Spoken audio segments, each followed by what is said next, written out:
केंद्र सरकार की भी नज़र इसके ऊपर है, पर जिस तरीके से नई सरकार के गठन के तुरंत बाद इस तरीके की घटनाएं वापस से शुरू हुई हैं, ये कहीं ना कहीं सवाल खड़े करती है। पर जहां तक रही बात इस विषय की, पहले ही लोक जनशक्ति पार्टी रामविलास इस बात को स्पष्ट कर चुकी है कि हमारी पार्टी की नीति इस सोच को लेकर एकदम स्पष्ट है। हम लोग नहीं समर्थन करते हैं इस बात का। मुझे लगता है जाति की नहीं, जमात की बात होनी चाहिए।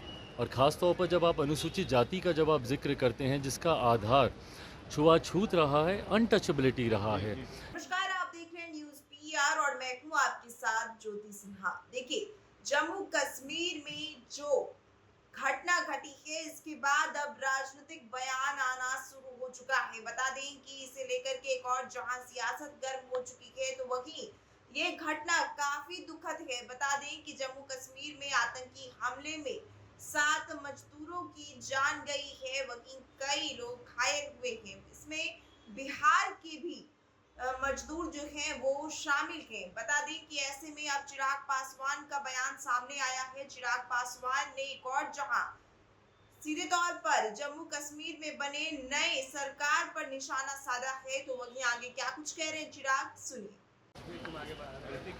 सर बीच में आ जाइए। सर कश्मीर में सरकार बनने के बाद से दूसरी आतंकी हमले हुई है, सर कैसे देखते हैं इसको? देखिए, 70 की बात करते हुए उमर अब्दुल्ला गाइड खत्म है, लेकिन क्या उसका रिएक्शन है ये? अब ये उसका रिएक्शन है नहीं है, पर जिस तरीके से ये हमला हुआ है, ये चिंता की बात ज़रूर है। केंद्र सरकार की भी नज़र इसके ऊपर है, पर जिस तरीके से नई सरकार के गठन के तुरंत बाद इस तरीके की घटनाएं वापस से शुरू हुई हैं, ये कहीं ना कहीं सवाल खड़े करती है। मुझे लगता है राज्य सरकार की भी ये जिम्मेदारी है कि इन बातों को गंभीरता से लेते हुए इस बात को सुनिश्चित करें। एक लंबे समय तक जब केंद्र के शासन में वहाँ पर कार्य को देखा जा रहा था, इस तरीके की घटनाओं में पूरी तरीके से रोक लग गई थी।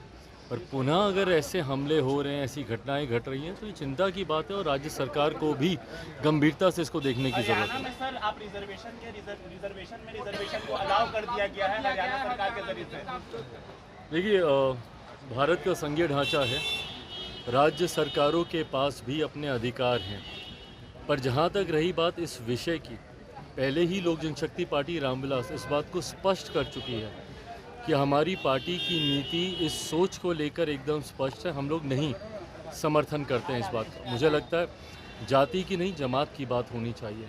और ख़ास तौर पर जब आप अनुसूचित जाति का जब आप जिक्र करते हैं, जिसका आधार छुआछूत रहा है, अनटचेबिलिटी रहा है, जब तक ये मानसिकता कुछ ऐसे असामाजिक तत्वों की जो आज भी छुआछूत के आधार पर भेदभाव की भावना रखते हैं, ऐसे में फर्दर बाइफर्केशन, सब क्लासिफिकेशन अगर इस तरीके से अगर होता है, तो इससे कहीं ना कहीं जो हक हैं, जो अधिकार हैं इस पूरी जमात के, अनुसूचित जाति के, उसमें कहीं ना कहीं बाधाएं और ज़्यादा बढ़ेंगी, परेशानियां और ज़्यादा बढ़ेंगी।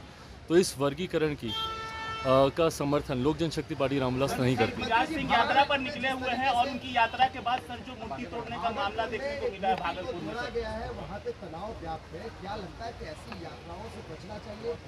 जांच का विषय है, इस यात्रा के कारण हुआ है या किस कारण हुआ है, बट जो भी ऐसे असामाजिक तत्व है, कार्रवाई उस पर जरूर है। झारखंड चुनाव में सर क्या कहिएगा सर? सुना आपने किस तरीके से इशारों इशारों में चिराग पासवान ने कांग्रेस एनसी जो हाल ही में सरकार गठित की है जम्मू कश्मीर में। आपको बता दें कि हाल ही में जम्मू कश्मीर में चुनाव हुए थे।